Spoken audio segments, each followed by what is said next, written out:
Hey guys, so we're back with another video. This is going to be my part 4 of my Bleach Unsolved Mysteries. Now, this part is going to be a bit short, but I'm going to keep it as brief as possible. I've been thinking about how the fight between Yhwach versus Ichigo is going to run down. Like I said, the fact that the episode or the next core is titled The Calamity, and that this could be meaning anything, you know, the devastation that is going to happen when they versus Yhwach. There's a lot of misconstrued about the manga that I think a lot of people misunderstood. They rearrange a lot of things in the manga, so I think the way that they're gonna have the proper ending of the Bleach, it might even connect to the novels, the Forever World novels that they released after the Bleach manga.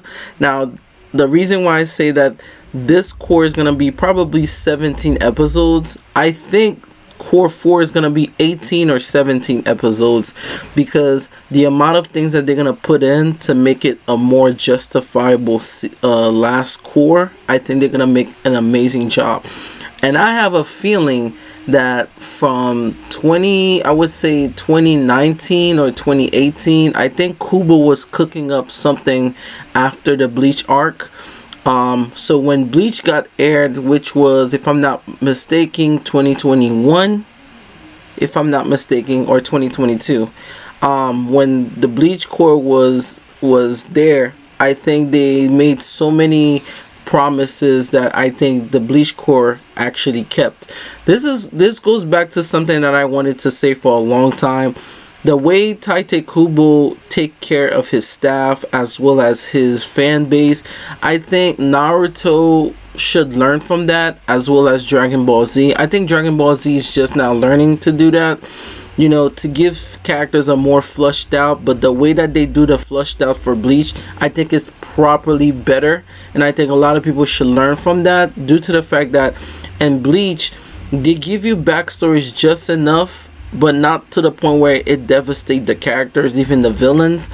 Also, Yhwach, his ability to see the future will be probably the most hindrance part of his weakness, because there's always that one part of the future that you can't see clearly. Remember, Yhwach can't see that far in the future compared to his father, where the Soul King had the utmost highest form of the Almighty. So like I mentioned in my previous part 3, when Yhwach becomes the new Soul King, I think then we're gonna get more backstory on how the Soul King, I just pray that they give us more backstory on the Soul King. And also I would love for them to give us like a extended, I would say like a before the fall Bleach, something like that, like a different series that will connect to the Hell arc. But it's like, it would be like before the time lapse, like, okay, before the fall, like how did Ichibe, how did he gain his abilities? And that's another thing. There's a video I'm planning to do talking about each of the Squad Zero Zanpakutos and what I think their abilities might be, and the full extent of their abilities. So if you guys gonna like that one, let me know. Also, I mentioned that before my part 3. I think Uryu is going to be the new Quincy King, and you know, his involvement between the world of the living as well as the connection with the Shimigamis, is it gonna be stronger, or is it still gonna be some sort of deceit between the Shimigamis and the Quincy's?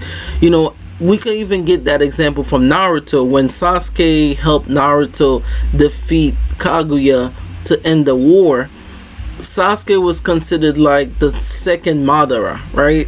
But Sasuke learned from his mistakes, and he tried his best to protect the three worlds, right? So you could think of Uryu becoming so powerful like Yhwach. And I think, and that's just a if, is his vote standing permanent, or does it go away when Yhwach gets defeated? That's another question too. Like when Yuhabak get killed or defeated, does the person that held the vote standing, does he get defeated, or does it change due to the fact that Yuhabak is now in the position of the Soul King, that his power still flows in the veins of all the surviving Quincy's?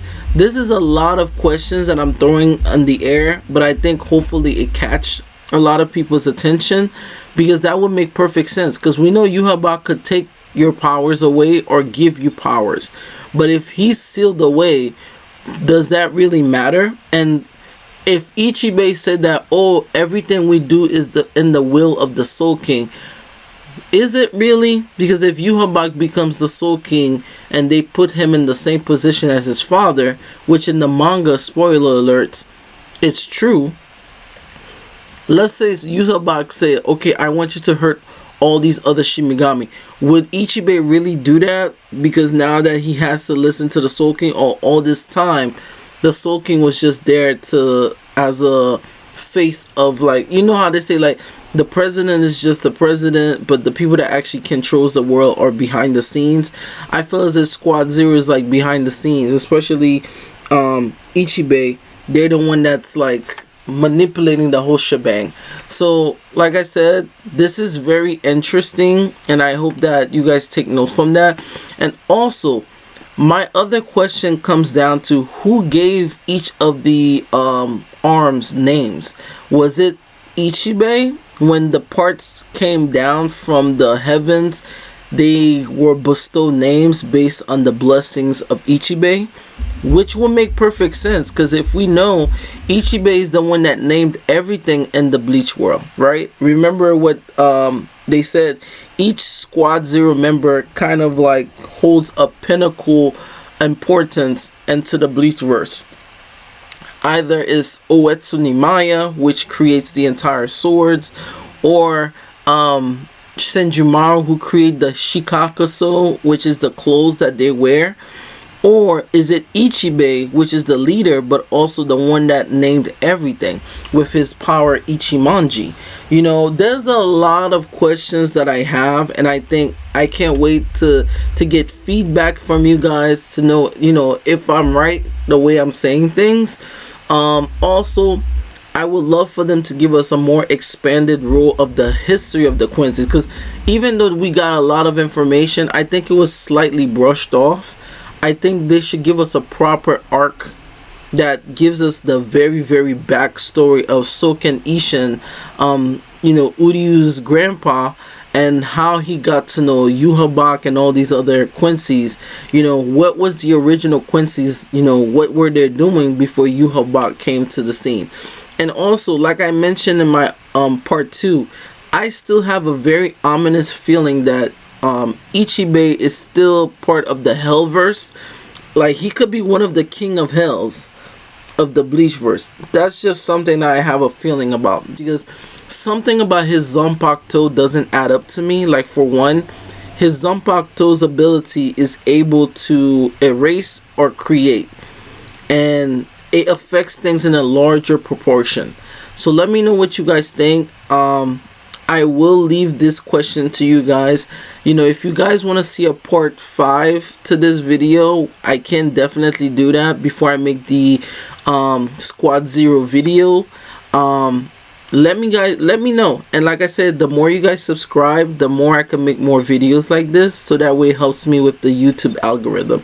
So like and subscribe, and I'll see you guys in the next video, and I'll see you guys for more Bleach news later, guys.